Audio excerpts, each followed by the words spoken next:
नमस्कार। आजाद संवाद मीडिया में आपका स्वागत है। हम लोगों की आवाज रमेश पटेल। प्रधानमंत्री नरेंद्र मोदी बंकर से निकलकर संसद पहुंचे। इंडिया गठबंधन के उपराष्ट्रपति के उम्मीदवार बी सुदर्शन ने कहा, जब सड़कें सूनी हो जाती है तो संसद आवारा हो जाती है। तेजस्वी यादव वोट अधिकार यात्रा का नेतृत्व कर रहे हैं। समय के साथ खबर पाने के लिए चैनल को सब्सक्राइब करें। नमस्कार, खबर विस्तार से।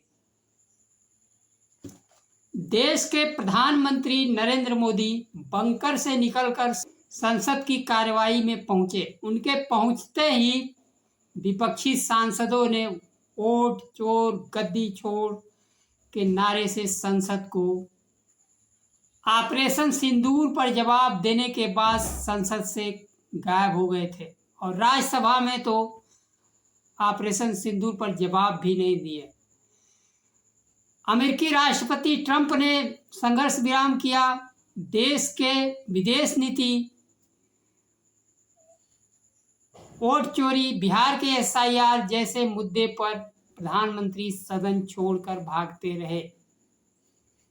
संसद की कार्रवाई के बाद प्रधानमंत्री नरेंद्र मोदी ने लोकसभा सत्र समाप्त होने के बाद लोकसभा अध्यक्ष के द्वारा दिए गए चाय पार्टी का विपक्ष के नेताओं ने बहिष्कार किया और प्रधानमंत्री राहुल के डर से संसद तो नहीं आ रहे थे, लेकिन आज चाय पार्टी में बोले। विपक्ष के कई नेताओं को प्रतिभाशाली बताया और कहा, यही वजह है कि राहुल गांधी असुरक्षित महसूस कर रहे हैं और घबराए हुए हैं, जबकि भारत के प्रधानमंत्री असुरक्षित महसूस कर रहे हैं और घबराए हुए हैं। भारत की विदेश नीति फेल। भारतीय भूभाग पर प्रधानमंत्री जब नरेंद्र मोदी 2014 में शपथ लिए थे, क्या आज भी उतना ही भूभाग है? अखिलेश यादव के सवालों का जवाब देने भी संसद नहीं आए। चुनाव आयुक्त को नियुक्त करने के कानून बदल कर वोट चोरी की जो शुरुआत हुई, बिहार में एसआईआर से घबराए प्रधानमंत्री। संसद में एसआईआर चुनाव आयोग पर सवाल पूछने की अनुमति तक भी नहीं दी गई। ऑपरेशन सिंदूर पर प्रधानमंत्री नेहरू और इंदिरा के इतिहास में छुपकर सवाल का जवाब सवाल से दिए। न तो ट्रंप पर बोले, न चीन पर बोले, न विदेश नीति पर बोले। प्रधानमंत्री राहुल गांधी को असुरक्षित बता रहे हैं, लेकिन अपने नेताओं को मार्गदर्शक मंडल में भेजा। आज देश में चुनाव चोरी, युवाओं की नौकरी, शिक्षा, रोजगार की बात नहीं करते। दलित पिछड़ों की नौकरी, शिक्षा तथा एनएसएफ पर कुछ नहीं बोलते। देश के संसाधनों को पूंजीपतियों को सौंप दिए गए।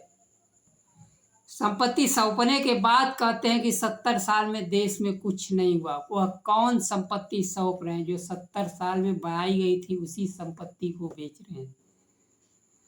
देश को झूठ परोसते परोसते अब उनका मार्गदर्शक मंडल में जाने का समय आ गया। न तो किसानों को एमएसपी मिला, न रोजगार मिला, शिक्षा, आरक्षण, जाति जनगणना की तो बात छोड़ दीजिए, नियमित जनगणना तक नहीं करा पाए।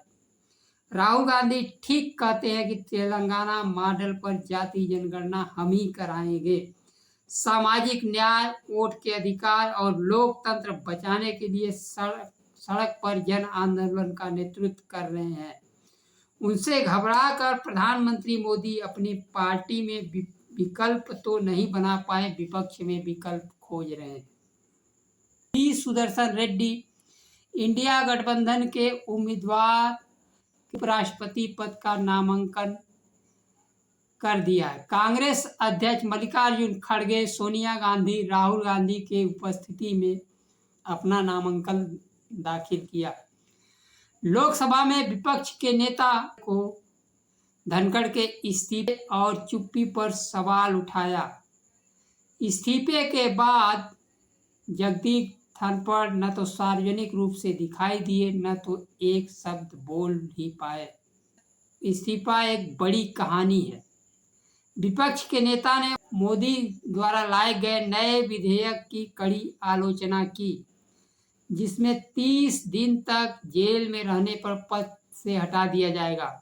इसे लोकतंत्र के लिए खतरा बताया। मोदी की ईडी किसी को जेल में डालकर पद छीन लेगी, जिसका सबसे अधिक मार दलित, पिछड़े, आदिवासी नेताओं पर पड़ने वाली है। इसे राहुल गांधी ने लोकतंत्र के लिए खतरा बताया और कहा यह देश को मध्य युग में ले जाने का कानून है। कानून को पास होने के लिए लोकसभा राज्यसभा के अध्यक्ष सांसदों को निलंबित करके 2/3 बहुमत को नीचे लाएंगे। उसके बाद कानून पास कर दिया जाएगा। विपक्षी इंडिया गठबंधन के उपराष्ट्रपति के उम्मीदवार बी सुदर्शन रेड्डी की प्रशंसा की, जो संविधान के रक्षा के लिए प्रतिबद्ध है। वहीं उपराष्ट्रपति के उम्मीदवार उच्चतम न्यायालय के पूर्व जज बी सुदर्शन रेड्डी ने राहुल गांधी की तारीफ करते हुए कहा वह सड़कों को खामोश होने नहीं देते हैं। साथ ही बिहार में चल रहे एसआईआर पर गंभीर चिंता जताई और इसे लोकतंत्र के लिए खतरा बताया। रेड्डी ने हुए कहा जब सड़कें खामोश हो जाती है तो संसद आवारा हो जाती है। रेड्डी ने कहा आम आदमी के हाथ में वोट का हथियार है। अब वोट के हथियार को छीन लिया जाएगा तो लोकतंत्र क्या बचेगा। अपने लिए उन्होंने कहा एक के बाद एक चुनौतियों का सामना करना उनकी जीवन यात्रा का हिस्सा है। उन्होंने तेलंगाना में हुई जाति जनगणना में प्रमुख भूमिका निभाई थी।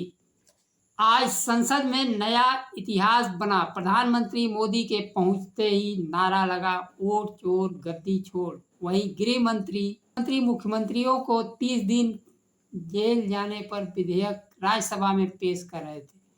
वो विधेयक पेश कर रहे थे और राज्यसभा में नारा लग रहा था तड़ी पार गो बैक, तड़ी पार गो बैक। प्रधानमंत्री मोदी और अमित शाह के दौर में यह पहला अवसर है जब संसद में ऐसे नारे लगाए गए। वहीं आज राहुल गांधी के अनुपस्थिति में नेता तेजस्वी यादव वोट अधिकार यात्रा का नेतृत्व कर रहे हैं। राहुल गांधी उपराष्ट्रपति चुनाव से जुड़े कार्यक्रम में शामिल होने के लिए दिल्ली आए हुए हैं। कांग्रेस महासचिव केसी वेणुगोपाल ने सोशल मीडिया पर जानकारी दी है कि 28 अगस्त को समाजवादी पार्टी प्रमुख अखिलेश यादव वोट चोरी जन आंदोलन में 18,000 शपथ पत्र लेकर शामिल होंगे और बताएंगे कि हमारे शपथ पत्र पर चुनाव आयोग ने क्या कार्रवाई की।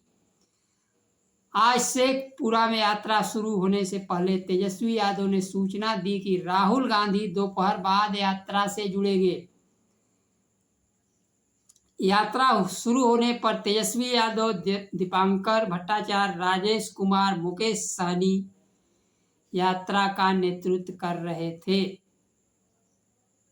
तेजस्वी यादव ने एक बार फिर कहा कि मतदाता सूची के विशेष गहन परीक्षण के नाम पर लोगों के वोट चुराए जा रहे हैं। वोट चोर गद्दी छोड़ के नारे लगवाए। राहुल गांधी बिहार के मजदूरों से बातचीत करते हुए सोशल मीडिया पर एक वीडियो पोस्ट करते हुए लिखा, कर्नाटक में रोजगार की गाड़ी चल रही है, स्कूल कॉलेज है, शिक्षा है, यहाँ क्यों नहीं है। बिहार में धन तो है लेकिन किसके पास है, तो मजदूरों ने बताया अरबपतियों के पास धन जा रहा है। शिक्षा, रोजगार, नहीं गरीब तबके के लोगों के वोट देने का अधिकार छीना जाएगा। गरीब तबके के लोगों का वोट देने का अधिकार छीना जाएगा। राहुल गांधी ने कहा, जिंदा को मार कर वोट काट दिया।